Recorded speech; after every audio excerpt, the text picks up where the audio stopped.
Om Shanti. Good morning.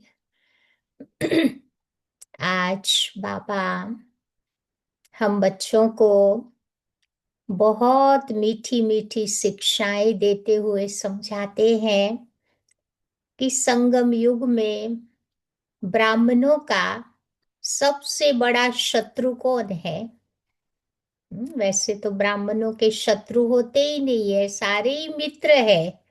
लेकिन बाबा आज बता रहे हैं कि ब्राह्मणों का सबसे बड़ा शत्रु है लेजीनेस, केयरलेसनेस। तो इसीलिए बाबा कहते इस ब्राह्मण जीवन में हमें ध्यान रखना है कि हमारी लाइफ में लेजीनेस नहीं आवे, आलस्य, अलबेलापन नहीं आवे। क्योंकि थोड़ी भी आलस्य आ गई वो हमें सुस्त बना देगी, चुस्त नहीं बन पाएंगे।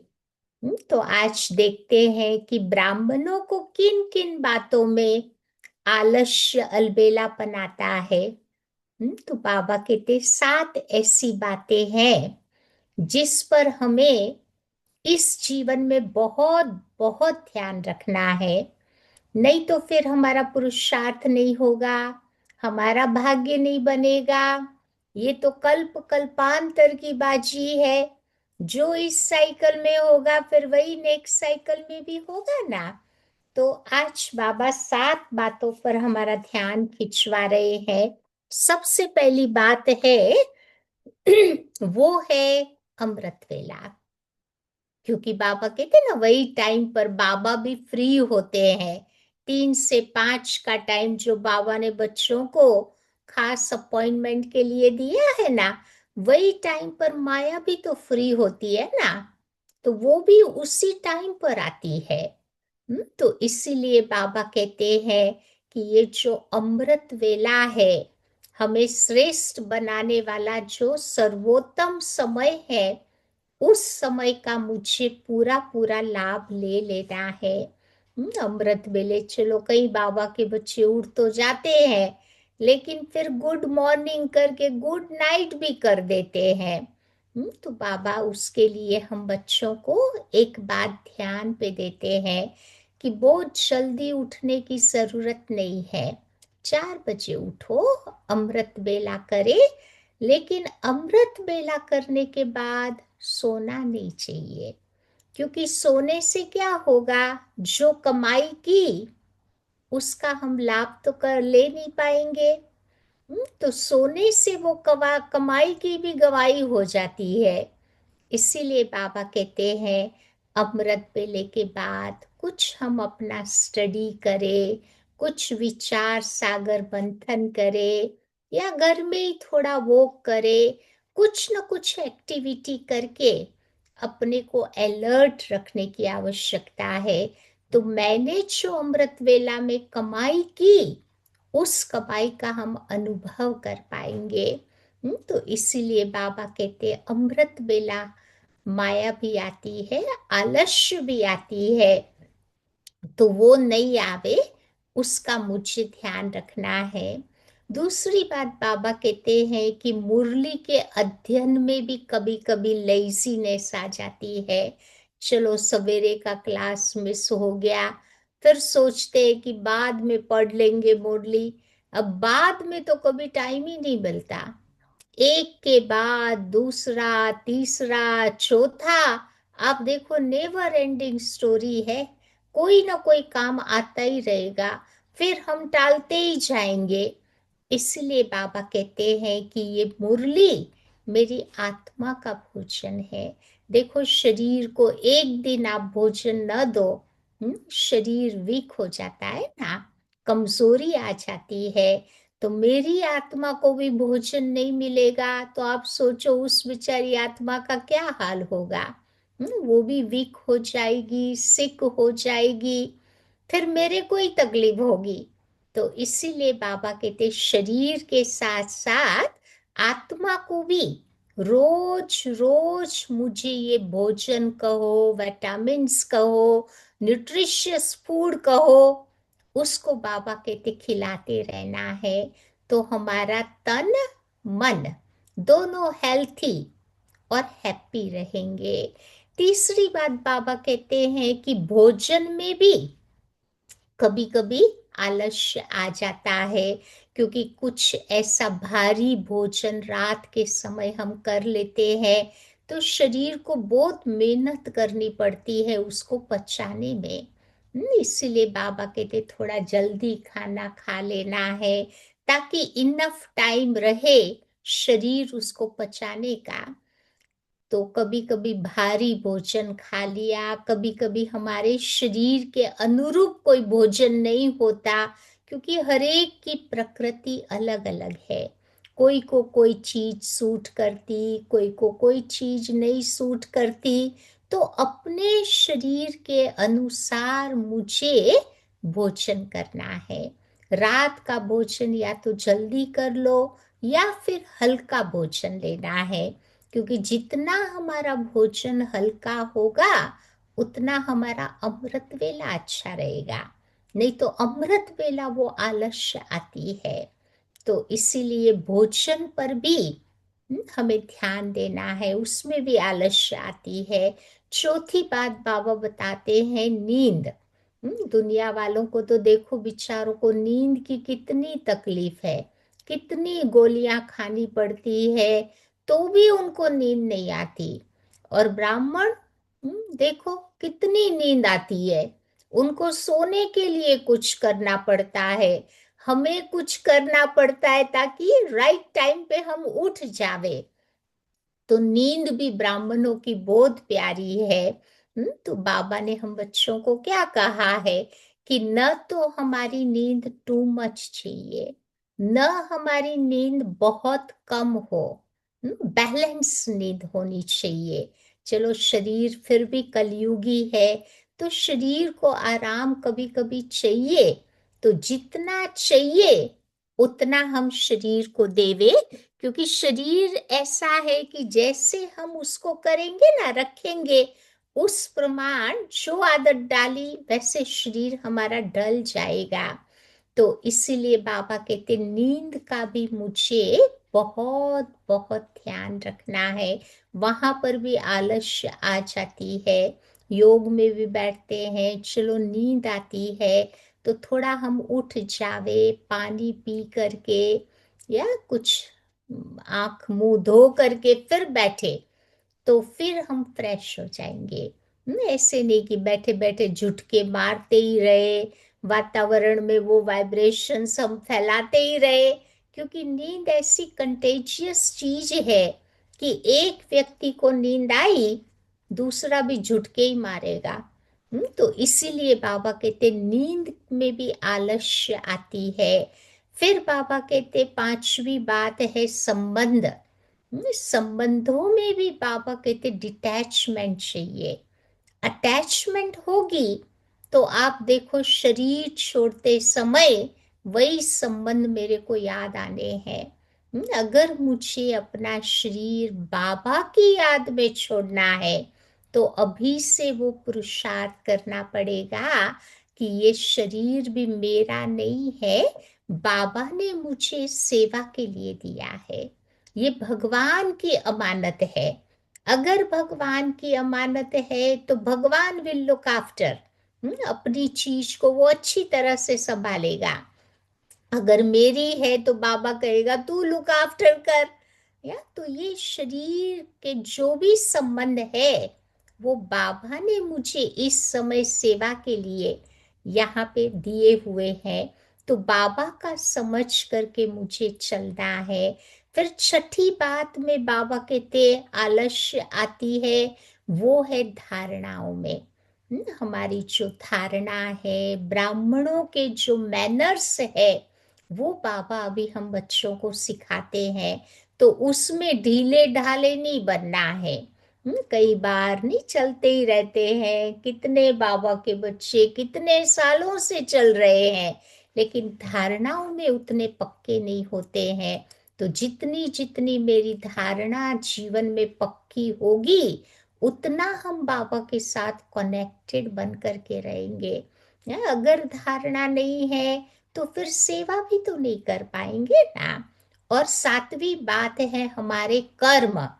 कर्म में भी कभी कभी लेजी बन जाते हैं, कुछ काम करना होता है तो छोड़ देते हैं ना।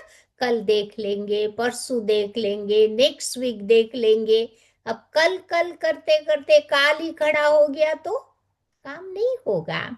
इसीलिए बाबा कहते हैं कि योग की जो योगी आत्माएं हैं उनकी डेफिनेशन ही वही होती है कि उनके कर्म में भी कुशलता आती है।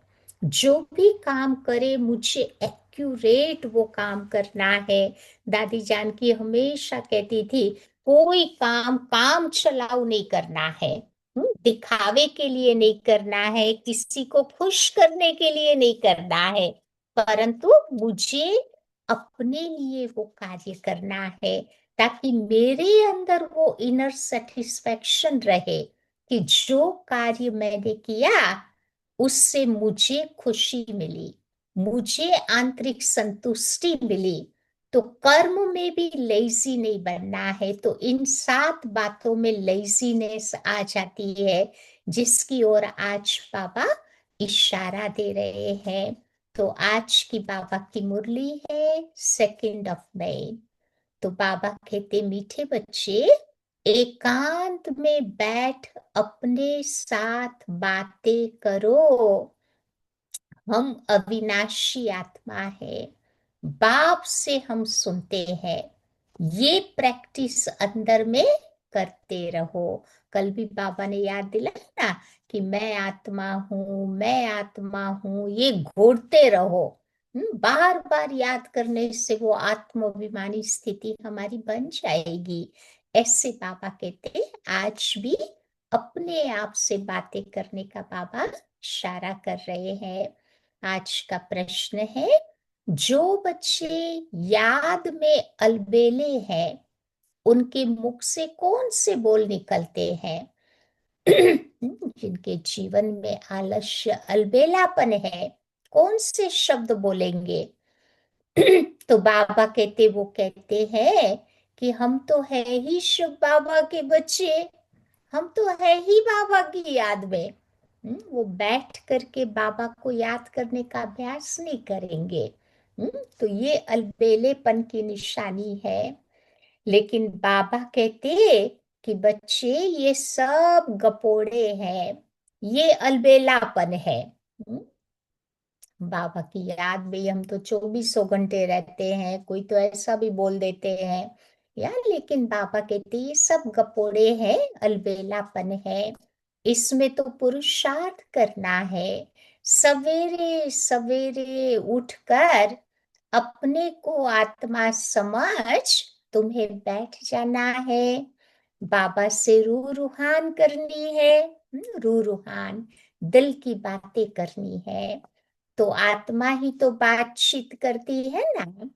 अभी तुम देही अभिमानी बनते हो।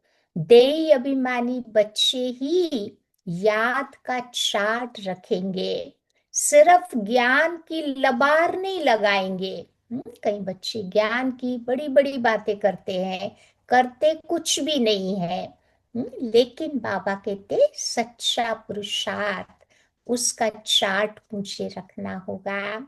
आज की मुरली का गीत है, मुखड़ा देख ले प्राणी जरा दर्पण में। दिल रूपी दर्पण में बाबा कहते देखो कि कितने पाप हुए हैं हमारे जीवन में, कितना हमने पुण्य का काम किया है, ये रोज रोज चेक करना है। ओम शांति। तो रूहानी बच्चों को समझाया गया है कि प्राण आत्मा को कहा जाता है। और बाबा को क्या कहते? प्राणेश्वर, सब प्राणों का ईश्वर। हम्म, तो आत्मा को प्राण कहेंगे।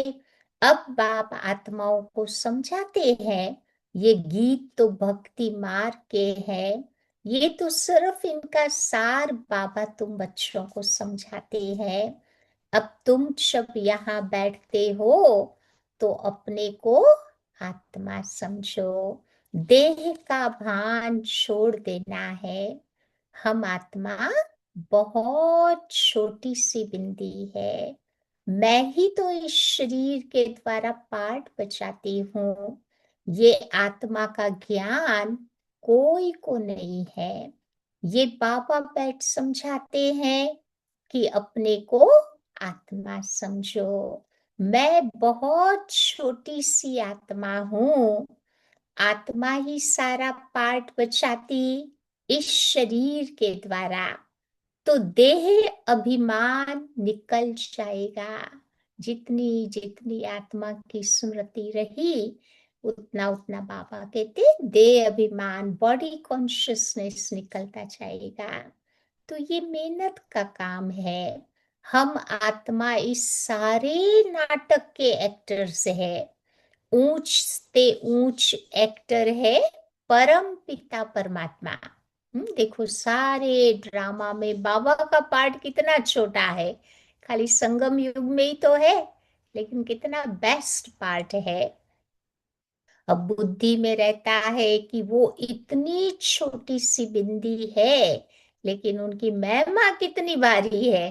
बाबा के लिए क्या कहते हैं, वो है बिंदु, परंतु है गुणों का सिंधु। उसकी महिमा भारी है। वो ज्ञान का सागर, सुख का सागर है, परंतु वो है तो छोटी बिंदी। हम आत्मा भी छोटी सी बिंदी है। आत्मा को सिवाय दिव्य दृष्टि के देख नहीं सकते। तीसरे नेत्र से ही वो दिखाई देती। तो ये नई नई बातें अभी तुम बच्चे सुन रहे हो। तुम्हारी बातों को दुनिया क्या जाने। तुम्हारे में भी थोड़े बच्चे हैं जो यथार्थ रीति समझते हैं, और बुद्धि में भी रहता है कि हम आत्मा छोटी सी बिंदी है। हमारा बाप भी इस ड्रामा में मुख्य एक्टर है। ऊंचते ऊंच एक्टर बाप है। फिर फलाने फलाने आते हैं। तुम बच्चे जानते हो, बाप ज्ञान का सागर है, परंतु शरीर बिगर तो वो ज्ञान सुना न सके। शरीर के द्वारा ही तो बोल सकते हैं ना। बाबा को भी प्रकृति का आधार लेना पड़ता है, बोलने के लिए, कर्म करने के लिए। भक्ति मार्ग में तो देहधारियों का स्मरण करते, परम पिता परमात्मा के नाम रूप देश काल को नहीं जानते। बस इतना ही कह देते कि वो नाम रूप से न्यारा है। सोचो कोई चीज का नाम ही न हो, रूप ही न हो, कैसे याद करेंगे। पॉसिबल ही नहीं है। अब भगवान के इतने सारे नाम, उसको भी गुमनाम कर दिया। तो परम पिता परमात्मा के नाम रूप देश काल को नहीं जानते। बस कह देते हैं कि वो तो नाम रूप से न्यारा है। तो बाबा समझाते हैं कि ड्रामा अनुसार तुम जो नंबर 1 सतो प्रधान थे, तुमको ही फिर सतो प्रधान बनना है। तमो प्रधान से सतो प्रधान बनने के लिए तुम्हें फिर ये अवस्था अपनी मजबूत रखनी है। कौन सी अवस्था मजबूत रखेंगे? बार बार सोचो, हम आत्मा है। आत्मा इस शरीर के द्वारा बात करती है। उनमें ज्ञान है। ये ज्ञान कोई की बुद्धि में नहीं है कि हमारी आत्मा में 84 जन्मों का पाठ नोंधा हुआ है। ये बहुत नई नई पॉइंट्स है। तो एकांत में बैठकर अपने साथ ऐसी ऐसी बातें तुम्हें करनी है। अमृत वेले के बाद ऐसे एकांत में बैठकर बाबा कहते अपने साथ बातें करो कि हम आत्मा हूँ, बाप से सुन रहा हूँ। धारणा मुझ आत्मा में ही होती, मुझ आत्मा में ही पाठ भरा हुआ है। मैं आत्मा अविनाशी हूँ, ये अंदर ही अंदर तुम्हें घोटना चाहिए, याद करना चाहिए। हमको तमो प्रधान से सतो प्रधान बनना है। देह अभिमानी मनुष्यों को तो आत्मा का भी ज्ञान नहीं है। कितनी बड़ी बड़ी किताबें अपने पास रखते हैं, देखो उनमें अहंकार कितना होता है। छोटा सा काम करते हैं कितना अहंकार आ जाता है ना, क्योंकि बाबा कहते ये है ही तमो प्रधान दुनिया। ऊंचते ऊंच आत्मा तो कोई है ही नहीं। तुम जानते हो, अब हमें तमो प्रधान से सतो प्रधान बनने का पुरुषार्थ करना है। इस बात को अंदर ही अंदर घोटते रहना है। आज फिर बाबा कल वाली बात याद दिला रहे हैं। पहला लेसन घोटते रहो, अनुभव करते रहो। ज्ञान सुनाने वाले तो बहुत है, परंतु बाबा कहते वो याद में नहीं रहते। अंदर में वो अंतर्मुखता रहनी चाहिए, वो नहीं है।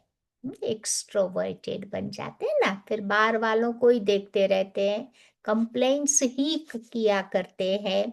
तो ये सारी निशानी बाहर मुक्ता की हो गई। तो हमको बाबा की याद से पतित से पावन बनना है। सिर्फ तुम बच्चों को बैठ पंडित नहीं बनना है। इस पर एक पंडित का मिसाल भी है ना, वो माताओं को कहता था कि राम राम कहने से पार हो जाएंगे। जमुना नदी पार हो जाएगी, गोपियों को वो कहता था। जब उसको पार करने का टाइम आया तो वो डूब गया। तो बाबा कहते ऐसे लबाड़ी नहीं बनना है, जो बोलते हैं करते कुछ भी नहीं है, ऐसे को लबाड़ी बोलते हैं। तो ऐसे भी दुनिया में बहुत है। समझाते तो अच्छा है, परंतु योग बिल्कुल नहीं है। सारा दिन दे अभिमान में ही रहते हैं। दे अभिमान, खुद को भी दे समझते, औरों की दे को ही देखते रहते। नहीं तो बाबा को बच्चों को चार्ट भेजना चाहिए कि हम इस समय उठ जाता हूँ, सारे दिन में इतना बाबा को याद करता हूँ, कुछ भी समाचार नहीं देते। ज्ञान की बहुत लबाड़ मारते रहते हैं, ज्ञान की बड़ी बड़ी बातें करते हैं। योग तो बिल्कुल नहीं है, बल बड़ों बड़ों को ज्ञान देते हैं, परंतु बच्चे योग में कच्चे हैं। तुम बच्चों का काम है सवेरे सवेरे उठकर बाबा को याद करना है कि बाबा आप कितने मोस्ट बिलवेड हो। कैसा ये विचित्र ड्रामा बना हुआ है, कोई भी इसके राज को नहीं जानता। न आत्मा को जानते, न बाबा कहते परमात्मा को जानते। इस समय मनुष्य जानवर से भी बदतर बन गए हैं। हम भी तो पहले ऐसे ही थे ना। बाबा ने अभी आकर के हमको इतना अच्छा बनाया। बाकी हमारा जीवन भी तो पहले ऐसा ही था। माया के राज्य में कितनी दुर्दशा हो जाती है। अब ये ज्ञान तुम कोई को भी दे सकते हो। बोलो कि तुम आत्मा अभी तमो प्रधान हो, तुम्हें ही सतो प्रधान बनना है।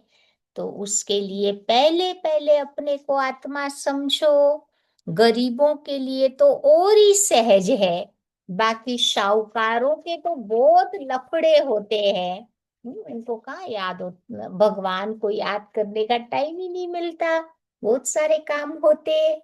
तो बाबा कहते हैं कि बच्चे मैं आता ही हूँ साधारण तन में, न बहुत गरीब न बहुत शाहूकार। ब्रह्मा बाबा का जीवन कैसा था, न गरीब न साहूकार। अभी तुम जानते हो, कल्प कल्प बाबा आकर हमको यही शिक्षा देते हैं कि पावन कैसे बनो। बाकी तुम्हारी धंधे आदि में खिटपिट है, उसके लिए तो कोई बाबा नहीं आए हैं ना। कई बार धंधे की बातें पूछते थे बाबा को। तो बाबा को अच्छा नहीं लगता था, बाबा तो आए हैं आत्मा को पावन बनाने। तुम मुझे ही बुलाते हो कि हे पतित पावन आओ, तो बाबा आकर के तुम बच्चों को पावन बनने की युक्ति बतलाते हैं। ये ब्रह्मा खुद भी पहले कुछ भी नहीं जानते थे। अब एक्टर होकर के ड्रामा के आदि मध्य अंत को न जाने तो उसे क्या कहेंगे। सोचो, कोई एक्टर मूवी में पार्ट प्ले कर रहा है, उसको पता ही नहीं है कि इसका आदि मध्य अंत क्या है, तो कैसे वो पार्ट प्ले कर पाएगा। आज की दुनिया में भी डायरेक्टर पहले एक्टर को बैठ करके समझाते हैं, पूरा ड्रामा बताएंगे है आदि से अंत तक का, उसके बाद फिर वो तैयारी करता है पार्ट प्ले करने की। तो बाबा कहते हम आत्मा भी इस सृष्टि चक्र में एक्टर है, ये कोई नहीं जानते। भल कह देते हैं कि आत्मा मूल वतन में निवास करती, परंतु अनुभव से नहीं कहते।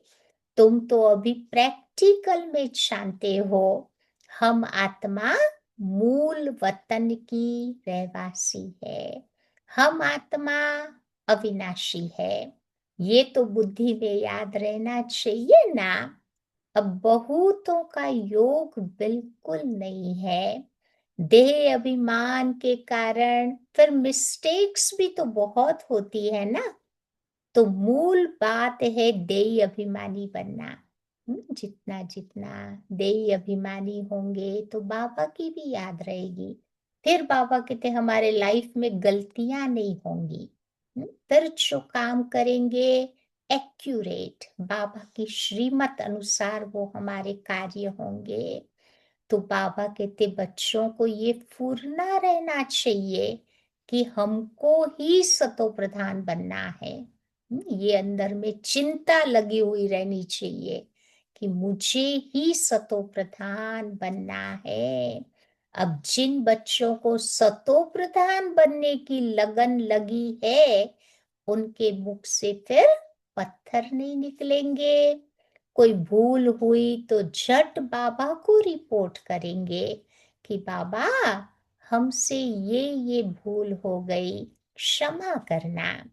वो बच्चे कभी कोई बात छिपाएंगे नहीं। हम्म, क्योंकि छिपाने से और ही वृद्धि होती है। एक सच को छिपाने के लिए 100 झूठ बोलना पड़ता है ना। तो बाबा कहते छिपाने के संस्कार अच्छे नहीं। बाबा तो लिख देंगे, क्यों छिपाते हैं, क्योंकि तुम्हारा योगी नहीं है।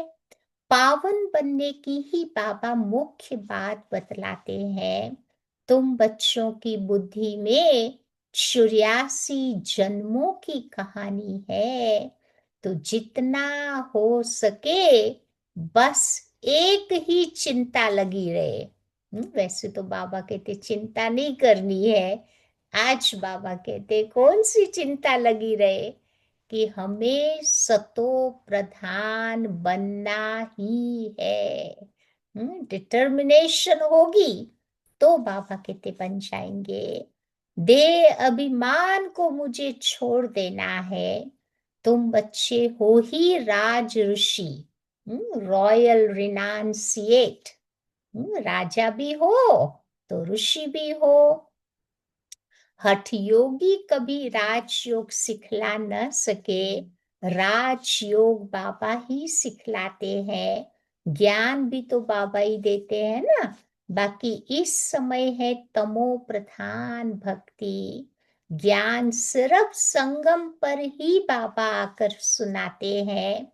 तो बाबा आए हैं तो भक्ति खत्म होनी है, ये दुनिया ही खत्म हो जानी है। ज्ञान और योग से सतयुग की स्थापना होती, तो भक्ति चीज ही अलग है। मनुष्य फिर कह देते हैं दुख सुख यहाँ पर ही है। अभी तुम बच्चों पर बहुत बड़ी रेस्पॉन्सिबिलिटी है। कौन सी रेस्पॉन्सिबिलिटी बाबा ने दी है? बाबा कहते तुम्हें अपना कल्याण करना है, साथ साथ विश्व का भी तो करना है ना। ये भी बाबा ने समझाया है कि पावन दुनिया है शांति धाम और सुख धाम में। ये है अशांति धाम, दुख धाम। तो पहली मुख्य बात है योग की। योग नहीं तो फिर ज्ञान की लबार करते रहते हैं। आज बाबा को ये शब्द बहुत अच्छा लगता है, लबार है, तीसरी बार बाबा ने यूज किया। तो बाबा कहते हैं सिर्फ तुम्हें पंडित नहीं बनना है। आजकल तो रिद्धि सिद्धि भी बहुत निकली है। ब्लैक मैजिक कहो, या थोड़े समय का जो चमत्कार दिखाते हैं, तो उसको रिद्धि सिद्धि कहते हैं। इनसे ज्ञान का कोई कनेक्शन नहीं है। मनुष्य कितना झूठ में फंसे हुए हैं, पतित भी है। बाबा खुद कहते हैं कि बच्चे मैं पतित दुनिया, पतित शरीर में आता हूँ, पावन तो यहाँ कोई है ही नहीं। ये भी अपने को भगवान नहीं कहते हैं। हम्म, ब्रह्मा बाबा भी कभी नहीं कहते कि मुझे याद करो या मैं भगवान हूँ। वो भी शिव बाबा को ही याद करते हैं। ये तो कहते हैं कि मैं भी पतित हूँ, पावन होंगे तो फरिश्ता बनेंगे। तुम भी पवित्र पर फरिश्ता बन जाएंगे। तो मूल बात बाबा समझाते हैं। कौन सी मूल बात समझाते हैं? कि हम पावन कैसे बने। तो पावन बनने के लिए क्या चाहिए? योग पावर। बाबा की याद बहुत जरूरी है। जो बच्चे बाबा की याद में अलबेले हैं, वो तो कहते हैं, क्या कहते हैं? कि हम तो है ही शिव बाबा के बच्चे, हमें याद करने की जरूरत ही नहीं है। ऐसी उल्टी बातें सुनाते हैं। वो तो कहते ही है हम तो है ही याद में। लेकिन बाबा कहते बच्चे वो सब गपोड़े हैं, अलबेलापन है। इसमें तो बच्चों को पुरुषार्थ करना है। सवेरे सवेरे उठकर अपने को आत्मा समझकर बैठ जाना है। बाबा के साथ रूहान करनी है। आत्मा ही तो बातचीत करती है ना, भगवान के साथ। बातचीत आत्मा ही करती है। अभी तुम देही अभिमानी बनते हो, जो कोई का कल्याण करते, तो फिर उनकी महिमा भी तो की जाती है ना। तो वो होती है देह की महिमा। ये तो है निराकार परम पिता परमात्मा की महिमा। इनको तो तुम बच्चे ही समझते हो। ये सीढ़ी और कोई की बुद्धि में थोड़ी ही होगी। सीढ़ी का जो चित्र बना है ना, बाबा उसको याद कर रहे हैं। हम ही 84 जन्म कैसे लेते हैं, नीचे उतरते आते हैं। अब तो देखो बच्चे, सबके पाप का घड़ा भर गया है। कहते ना, घड़ा भरता है तो फिर उठता है ना। अब वो साफ कैसे होगा? इसीलिए बाबा को बुलाते हैं। तुम हो पांडव संप्रदाय, रिलीजो भी है तो पॉलिटिकल भी हो। बाबा सब रिलीजन की बात तुम बच्चों को समझाते हैं। दूसरा कोई तुम्हें समझा न सके।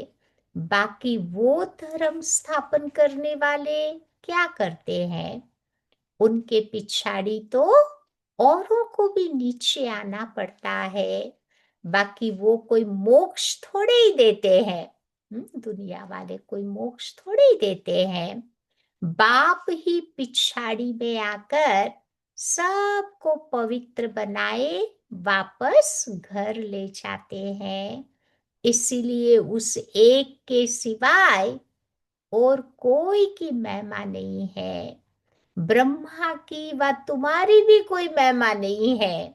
सोचो, बाबा न आते तो तुम भी क्या करते? हमारी वैल्यू कब बढ़ी? जब बाबा आए। तो बाबा ही नहीं आते तो हम क्या करते? तो अब बाबा तुम बच्चों को चढ़ती कला में ले जाते हैं। तभी तो गाते हैं ना, सुखमणि में लिखा है ना, चढ़ती कला तेरे बाने सर्व का भला। हमारा तो भला होता ही है, साथ ही साथ दुनिया की आत्माएं भी दुख से छूट जाती है, और अपने घर चली जाती। परंतु बाबा कहते इसका अर्थ कोई नहीं समझता। महिमा तो बहुत करते रहते हैं। अब बाबा ने समझाया है कि अकाल तो आत्मा है। ये उसका तख्त हो गया। भृगुटी अकाल आत्मा का तख्त हो गया। तो आत्मा अविनाशी है, उसे कभी काल खाता नहीं है। काल माना डेथ, मृत्यु नहीं खा सकता। आत्मा को एक शरीर छोड़ दूसरा लेकर के पाठ बचाना है। बाकी लेने के लिए कोई काल आता नहीं है। दुनिया में कहते हैं ना कि अच्छे अच्छे कर्म किए हैं तो वाइट वाइट दूत आते हैं लेने के लिए। अगर बुरे कर्म किए हैं तो काले काले यमदूत आते हैं। तो ऐसे कोई लेने के लिए नहीं आता है। लेकिन टाइम जब पूरा हो जाता तो आत्मा चली जाती है। तुमको कोई के शरीर के छोड़ने का दुख नहीं होता, क्योंकि शरीर छोड़कर दूसरा पार्ट बचाने आत्मा गई। इसमें रोने की क्या दरकार है? क्योंकि आत्मा तो कभी नहीं मरती। आत्मा तो अजर अमर अविनाशी है। एक शरीर में पार्ट उसका पूरा हुआ तो दूसरा लेकर के वो पार्ट बजाने गई। तो हम आत्मा भाई भाई है, ये तुम बच्चे जानते हो। तभी तो गाते हैं ना कि आत्माएं परमात्मा अलग रहे बहुकाल, सुंदर मेला कर दिया जब सतगुरु मिला दलाल। तो बाप कहाँ आकर के मिलते हैं ये नहीं जानते। अभी तुमको हर बात की समझानी मिलती है। तुम बच्चे कब से ये बातें सुनते आते हो? कोई किताब आदि थोड़ी उठाते हो, सिर्फ रिफर करते हो समझाने के लिए। तो बाबा तो सच्चा है तो उसकी रचना भी सच्ची है। बाबा आकर के तुम्हें सच बातें बताता है। तभी तो कहते हैं ना, गॉड इज ट्रुथ। जब वो ट्रुथ आता है तो सच्ची बातें हमें बताता है। सच से जीत, झूठ से हार होती। तो सच्चा बाबा सचखंड की स्थापना करते। रावण से तुमने बहुत हार खाई, तो ये सब खेल बना हुआ है। अभी तुम जानते हो कि हमारा राज्य स्थापन हो रहा है, फिर ये सब यहाँ होंगे ही नहीं। ये सब तो पीछे आए हैं, और धर्म वाले द्वापर के बाद आए हैं। ये सृष्टि चक्र बुद्धि में रखना कितना सहज है।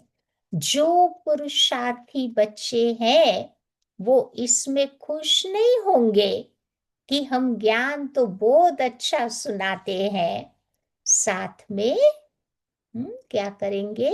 जो अच्छे बच्चे पुरुषार्थी बच्चे हैं, वो खाली ज्ञान सुनाने से खुश नहीं होंगे, परंतु साथ में योग और अच्छे मैनर्स भी धारण करेंगे। मैनर्स, सभ्यता। तुम बच्चों को बहुत बहुत मीठा बनना है, कोई को दुख नहीं देना है। तुम्हें प्यार से समझाना चाहिए। पवित्रता पर भी कितना हंगामा होता है। वो भी ड्रामानुसार होता। तो ये एक बना बनाया ड्रामा है। ऐसे नहीं कि ड्रामा में होगा तो मिलेगा। नहीं, बाबा कहते मेहनत करनी है। कई बाबा के बच्चे बोलते हैं ना, ओ ड्रामा में हमने पुरुषार्थ किया होगा तो इस कल्प में करेंगे। हम्म, लेकिन ऐसे उल्टा ज्ञान नहीं बाबा कहते यूज करना है। ड्रामा को पॉजिटिव रूप में यूज करना है कि लास्ट साइकिल में मैंने अच्छा पुरुषार्थ किया, इस साइकिल में भी करेंगे। जैसे कोई को ऐसे थोड़ी कहते कि भाई लास्ट साइकिल में मैंने लंच बनाया होगा तो हम बनाएंगे खाएंगे, ऐसे नहीं बोलते हैं। चाहे कितना भी बीमार है उठ के खड़े होते हैं ना, लंच बनाते हैं तब तो खाते हैं ना। तो ऐसे पॉजिटिव रूप में ड्रामा को यूज करना है। देवताओं मिसल साथ साथ दैवी गुण भी धारण करने हैं। लून पानी नहीं बनना चाहिए। किसी को लड़वाने का काम नहीं करना है।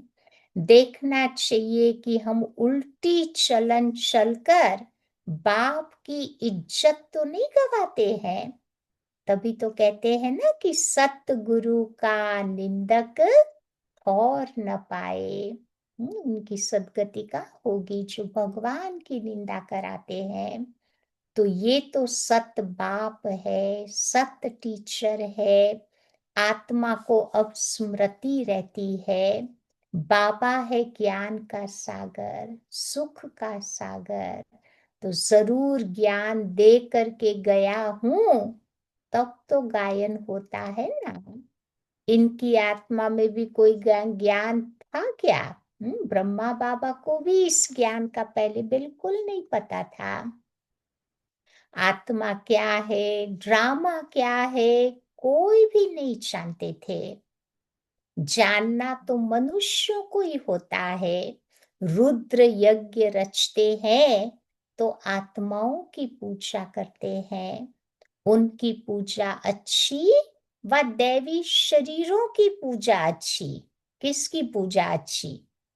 आजकल बाबा कहते हैं ना, आत्माओं की भी पूजा करते शालिग्राम के रूप में।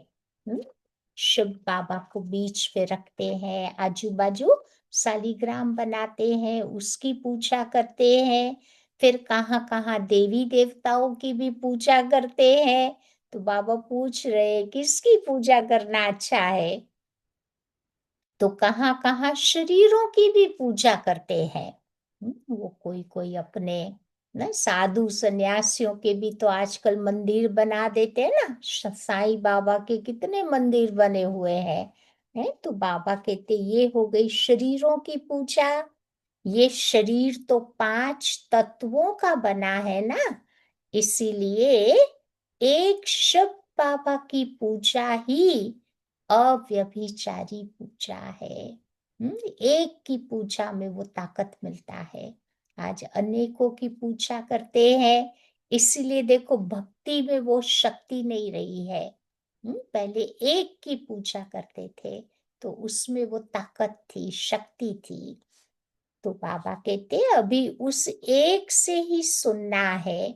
इसीलिए बाबा कहते बच्चे, hear no evil, see no evil, talk no evil, think no evil, do no evil और ड्रीम नो इविल। ये 6 बातें बाबा ने पक्की करवाई है। ग्लानी की बातें कभी भी तुम्हें नहीं सुननी है। कोई बैठ के गॉसिप करे, गॉसिप वाली बातें बाबा कहते जो सुनाते उसका तो पाप बनता ही है, सुनने वाले का भी आधा पाप बनता है। तो बाबा कहते ऐसी बातें अभी नहीं सुननी है। बस एक बाबा से ही तुम सब कुछ सुनो। ये है अव्यभिचारी ज्ञान।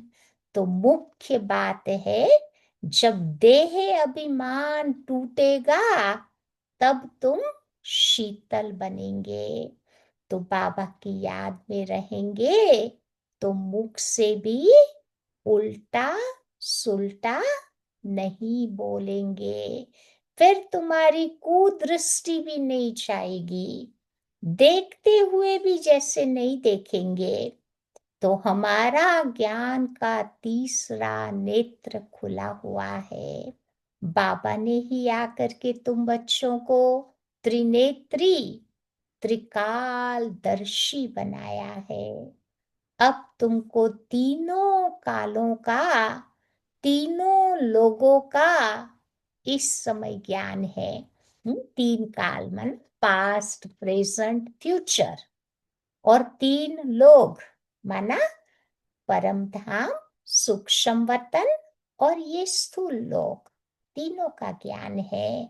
अच्छा, मीठे मीठे सिक्की लधे बच्चों प्रति मात पिता बाप दादा का याद प्यार और गुड मॉर्निंग। रूहानी बाप की रूहानी बच्चों को नमस्ते, और रूहानी बच्चों की रूहानी बाप को याद प्यार और नमस्ते। आज की धारणा की पॉइंट है, पहली बात बाबा सुनाते हैं, ज्ञान सुनाने के साथ साथ योग में भी रहना है, अच्छे मैनर्स भी धारण करने हैं, बहुत मीठा बनना है, मुख से कभी भी पत्थर नहीं निकालने हैं। दूसरी बात बाबा कहते हैं, अंतर्मुखी बन एकांत में बैठ अपने आप से रूहान करनी है, पावन बनने की युक्तियां निकालनी है। सवेरे सवेरे उठकर बाबा को बड़े प्यार से याद करना है। आज बाबा ने बोला ना, बड़े प्यार से याद करो। कल बाबा ने बोला कि जब बाबा को याद करो तो बड़े उमंग उत्साह के साथ याद करना है। तो आज प्यार से याद करने की बात कहते, आज का वरदान है, वायरलेस सेट द्वारा विनाश काल में अंतिम डायरेक्शंस को कैच करने वाले वाइसलेस भव।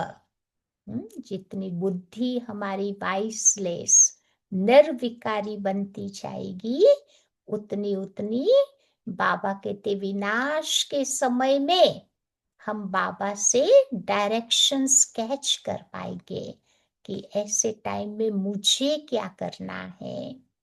तो विनाश के समय अंतिम डायरेक्शंस को कैच करने के लिए वाइसलेस बुद्धि चाहिए, निर्विकारी बुद्धि, पवित्र बुद्धि चाहिए। जैसे वे लोग वायरलेस सेट द्वारा एक दूसरे तक आवाज पहुंचाते हैं ना, जो मिलिट्री में होते हैं, सिपाही होते हैं, वो लोग वायरलेस सेट का ज्यादा उपयोग करते हैं। तो यहाँ वॉइसलेस की वायरलेस हो। यहाँ पर बाबा कहते हैं हमारी बुद्धि पवित्र निर्विकारी हो तो बाबा से कनेक्ट हो जाएगी। तो इस वायरलेस द्वारा आपको आवाज आएगा। बाबा बताएगा, क्या बताएगा कि इस सेफ स्थान पर पहुंच जाओ। जैसे बाबा तो हमेशा बच्चों की रक्षा करते हैं ना, डायरेक्शंस देते रहते हैं, लेकिन कई बार हमारी बुद्धि साफ नहीं है, पवित्र नहीं है, तो हम कैच नहीं कर पाते बाबा के डायरेक्शंस को। तो बुद्धि जितनी निर्विकारी होगी उतना आवाज आएगा कि इस सेफ स्थान पर पहुंच जाओ। जो बच्चे बाबा की याद में रहने वाले वाइसलेस हैं, जिन्हें अशरीरी बनने का अभ्यास है, वे विनाश में विनाश नहीं होंगे, लेकिन स्वेच्छा से शरीर छोड़ेंगे। डूब के नहीं मरेंगे, या कोई बाबा कहते ऐसी प्रकृति की आपदा के कारण वो नहीं चाहेंगे, परंतु अपनी इच्छा से बाबा के पास जाएंगे। बाबा उसके लिए उदाहरण देते हैं। हमारे यज्ञ में 2-3 ऐसे एग्जाम्पल थे, जिन्होंने अपनी स्वेच्छा से शरीर छोड़ा था। स्लोगन, योग को किनारे कर कर्म में बिजी हो जाना, यही अलबेलापन है। कर्म योग दोनों साथ साथ चाहिए। बिना बाबा को याद किए कर्म में बिजी हो जाना, इससे बाबा कहते अलबेलापन आता। आज का व्यक्त इशारा है प्यूरिटी की रॉयल्टी, अर्थात एक व्रता बनना। सती व्रता कहते हैं ना, तो यहाँ बाबा कहते एक व्रता बनना, माना मेरा तो एक बाबा, दूसरा न कोई। तो इस ब्राह्मण जीवन में संपूर्ण पावन बनने के लिए एक व्रता का पाठ पक्का कर लो। वृत्ति में शुभ भावना, शुभ कामना हो। दृष्टि द्वारा हरेक को आत्मिक रूप में, फरिश्ता रूप में देखो, और कर्म द्वारा हर आत्मा को सुख दो, सुख लो। कोई आपको दुख देवे, गाली देवे, इंसल्ट करे, तो आप सहनशील देवी या सहनशील देव बन जाओ। क्योंकि ब्राह्मण लाइफ में ये सब बातें आएंगी परीक्षा के रूप में। कोई तंग करेंगे, कोई दुख देंगे, कोई गालियां भी देंगे, कोई इंसल्ट भी करेंगे। तो बाबा कहते वहां पर हमें सहनशीलता का गुण अपनाना होगा। तो समझा, आज बाबा का विशेष इशारा था कि कैसे भी करके इस अलबेलेपन को हमें दूर करना है। तो बताया ना 7 प्रकार के अलबेलापन आता है। तो सोचना उसके पर थोड़ा गहराई से, कि कैसे हम अपने जीवन से उसे दूर करें। और योग के साथ साथ बाबा ने बोला याद में रह करके कर्म करना है। याद में रह करके कर्म करेंगे तो धारणा जीवन में होगी। और बाबा कहते हैं हमारा जीवन श्रेष्ठ बन जाएगा। ठीक, तो ये थी आज की बाबा की मुरली। तो चलो बाबा